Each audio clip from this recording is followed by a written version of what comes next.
This is Eric Salahub, and I wanted to take a few minutes to follow up on something I've been thinking about this week while following along with the discussions on utilitarianism, ethical egoism, and the problem of world poverty.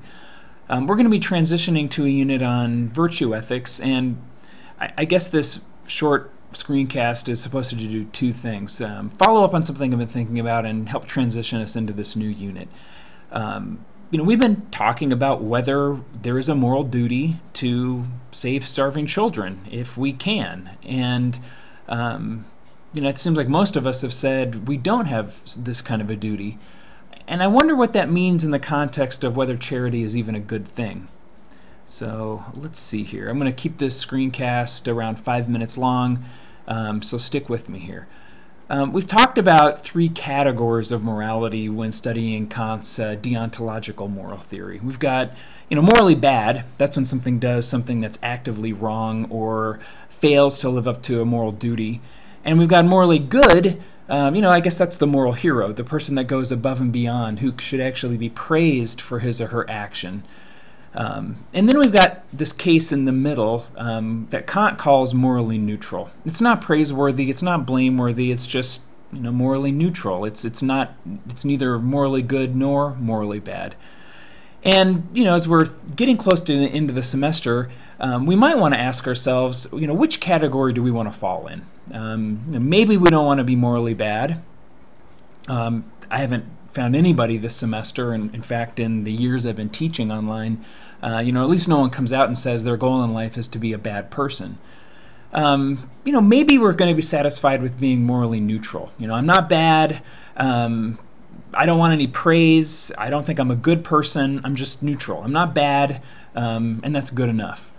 Or is the goal to actually be a good person, to be the kind of person, if not a moral hero, that people could look up to, that people could respect, that the kind of person that you could be proud of. And in fact, if we want to be proud of ourselves, do we want to aim for moral goodness? We've talked about lots of reasons why we don't need to give to save starving children. I'm going to list a few of them here, but by no means is this a comprehensive list. We've done lots of good work on the discussion topics, and we've generated lots of reasons why, from the utilitarian and from the egoist position, that we don't need to give. It's not my fault. Giving enables more suffering. Look, I've got my own problems. Why do I have to worry about somebody else's?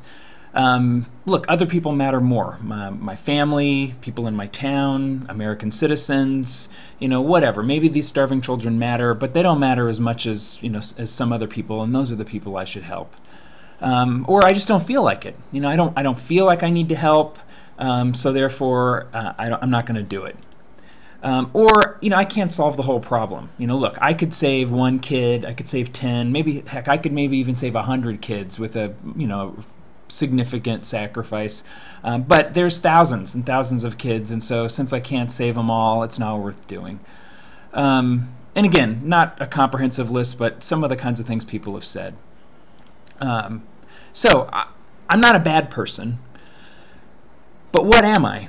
I by not giving, I've said I'm not bad. I'm not obligated to give. I don't have a moral duty to do so, and so therefore, because I'm not giving, that's not a reason to say I'm a bad person.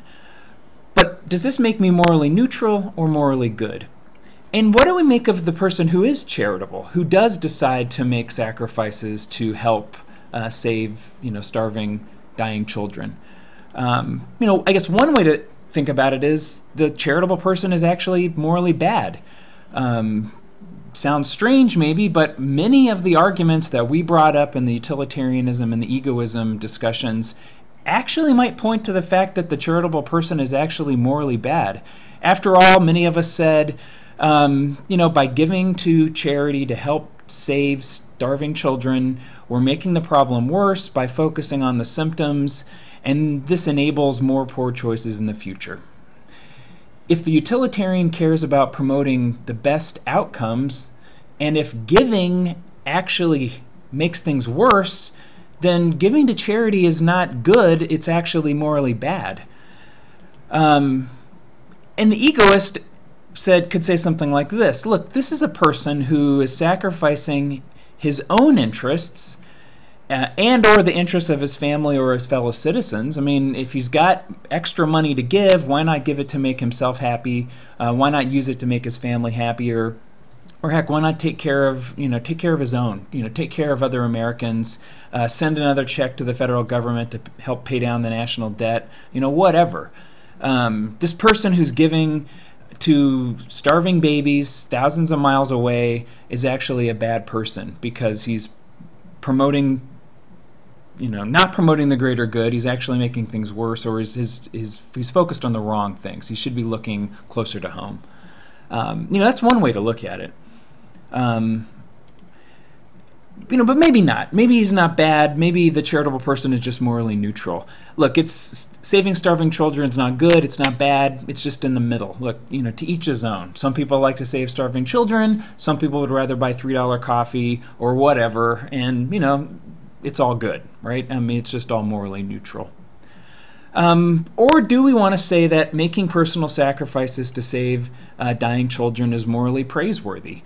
Here's a person who doesn't have a moral duty to help save starving children, but who digs deep, makes sacrifices, chooses not to buy that coffee or that extra pair of shoes, or chooses not to go on vacation to the Oregon coast, and instead, he sends that money over to help save 500 dying children and provide them medicine and mosquito nets and build a school to help take care of them.